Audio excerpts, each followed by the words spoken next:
Haleluya, shalom kepada semua sahabat-sahabat saya. Pada saat hari ini, bahkan dalam beberapa waktu ke depan, kita akan melihat bagian-bagian firman Tuhan tentang daftar penghuni sorga, saudara. Menarik sekali buat kita perbincangkan, bahkan buat kita renungkan. Setiap orang dalam dunia pasti dia ingin masuk ke dalam sorga, ya. Dia mau menikmati kehidupan yang kekal, menikmati kehidupan yang mulia, kehidupan yang sungguh satu fenomena kehidupan yang di dalamnya kita bisa bersuka cita karena dari segala sesuatu yang kita kerjakan dalam bumi, ending-endingnya kita masuk ke dalam kerajaan sorga. Tetapi sebuah pertanyaan begini, bahwa sesungguhnya apakah semua orang akan masuk ke sorga? Dan Alkitab menegaskan bahwa sorga bukan untuk semua orang, melainkan hanya mereka yang namanya tercatat dalam kitab kehidupan anak domba. Anda bisa menemukan dalam Wahyu pasal 21 ayat 27. Saudaraku yang dikasihi Tuhan, pertanyaannya adalah buat kita hari ini, siapa saja sesungguhnya yang masuk ke dalam daftar penghuni sorga menurut Alkitab, ya, sesuai dengan iman kita.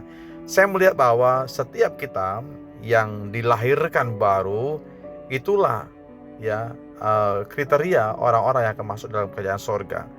Dalam Yohanes pasal 3 ayat 3 berkata bahwa jika seorang tidak dilahirkan kembali, ia tidak dapat melihat kerajaan sorga. Jelas sekali bagaimana Yesus menegaskan bahwa seorang yang tidak dilahirkan kembali, artinya setiap kita ada kelahiran secara jasmani, tapi juga ada kelahiran secara rohani dalam hidup kita. Nah, dilahirkan baru artinya kita mengalami sebuah perubahan hidup melalui iman kepada Yesus Kristus. Ini berbicara mengenai bagaimana paradigma kita berubah, alur hidup kita berubah. Tentunya selaras dengan firman Tuhan. Ada sebuah titik balik dari kita gemar melakukan tindakan kejahatan, kalau kita berbalik melakukan tindakan-tindakan kebaikan, bahkan kebajikan. Dari kita mungkin pikiran kita kotor, pikiran kita jahat, pikiran kita keliru, kita isi hidup kita, pikiran kita dengan pikiran-pikiran Kristus, di mana hidup untuk kemuliaan, hidup untuk melayani, hidup untuk berbagi, hidup juga untuk mengampuni. Itulah yang saya katakan kelahiran baru, bukan sekedar agama atau juga tradisi, melainkan bagaimana hati yang diperbaharui senantiasa oleh Roh Kudus. Ini penting saudaraku buat kita renungkan bersama-sama, apakah kita sudah mengalami kelahiran baru. Ya, mungkin sudah sekian lama kita jadi orang percaya, KTP kita pun mungkin sudah KTP Kristen, tapi apakah memang benar ada sebuah perubahan dalam hidup kita?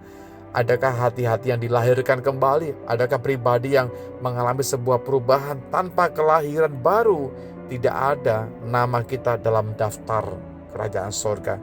Catat baik-baik bahwa tanpa kelahiran yang baru tidak ada nama kita dalam kerajaan sorga. Artinya kita harus mengalami kelahiran yang baru. Kita diubahkan segambar selaras dengan Tuhan. Hidup kita mempunyai tatanan yang benar. Hidup kita punya arah yang benar. Saya tahu tidak mudah berbicara hal demikian, karena mungkin kita juga punya goal, kita punya planning, kita punya kehendak. Tapi sekali lagi, jadikan hidup kita menjadi kehidupan yang ada tujuan, ada kepastian, ada arah yang jelas di dalam Tuhan.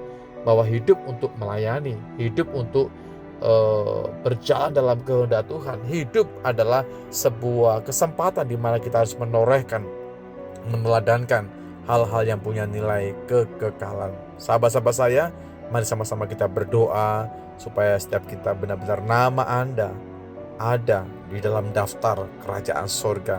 Yang pertama adalah dilahirkan kembali dalam kelahiran yang baru. Puji Tuhan, mari sama-sama kita berdoa. Bapaku dalam sorga, terima kasih buat hari ini. Terima kasih buat kebenaran firman yang membukakan kembali paradigma kami.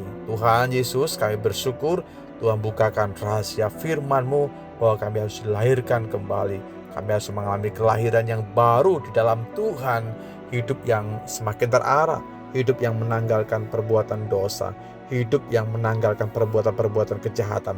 Tapi kami selaraskan hati kami dan hidup kami di atas kebenaran firman Allah. Di dalam berkat nama-Mu Yesus Tuhan, kami menyerahkan tubuh, menyerahkan jiwa, dan bahkan menyerahkan roh kami. Haleluya. Amin.